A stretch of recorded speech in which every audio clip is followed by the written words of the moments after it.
हरी भरी घाटी में एक प्यारी सी बकरी रहती थी जिसका नाम बिल्ली था। बिल्ली बहुत ही ईमानदार, नेक दिल और मदद करने वाली बकरी थी। वह हर दिन सुबह चरने के लिए पहाड़ियों की ओर जाती और शाम को वापस अपने छोटे से घर लौटती थी। सारे जानवर उसे बहुत पसंद करते थे क्योंकि वह कभी झूठ नहीं बोलती थी और हमेशा सच्चाई के रास्ते पर चलती थी। सुनहरा सिक्का एक दिन की बात है। बिल्ली जंगल के रास्ते से गुजर रही थी कि उसे जमीन पर एक चमकता हुआ सोने का सिक्का मिला। उसने इधर-उधर देखा, लेकिन कोई दिखाई नहीं दिया। फिर उसने कहा, "ये मेरा नहीं है, जरूर किसी का खो गया होगा। मुझे इसका मालिक ढूंढना चाहिए।" बिल्ली सिक्का लेकर गांव लौट आई और हर जानवर से पूछने लगी, "क्या ये सिक्का तुम्हारा है?" लेकिन सबने मना कर दिया। अंत में वह गांव के सबसे बुजुर्ग और समझदार खरगोश दादा के पास गई।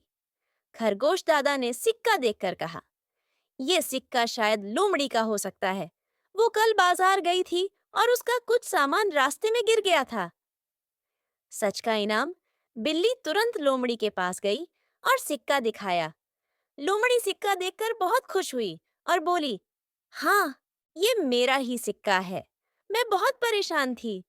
तुमने मेरी बड़ी मदद की है।" लोमड़ी ने बकरी को धन्यवाद कहा और उसे 2 सोने के सिक्के इनाम में देने चाहे, लेकिन बिल्ली ने विनम्रता से कहा, "धन्यवाद, लोमड़ी बहन, लेकिन मैंने तो बस अपना फर्ज निभाया है। सच्चाई की राह पर चलना ही सबसे बड़ा इनाम है।" राजा शेर से सम्मान। जंगल के राजा शेर को जब बकरी की ईमानदारी की खबर मिली, तो उन्होंने उसे अपने दरबार में बुलाया। शेर ने कहा, "तुम जैसी ईमानदार और नेक जानवर पूरे जंगल के लिए मिसाल हो। मैं तुम्हें ईमानदारी की राजदूत बनाता हूँ।" शेर ने बिल्ली को एक सुंदर सा सम्मान पत्र और एक सोने का तमगा दिया। बिल्ली बहुत खुश हुई, लेकिन उसने घमंड नहीं किया। वह पहले की तरह सबकी मदद करती रही और जंगल में सभी जानवर उससे प्रेरणा लेने लगे। कहानी से सीख।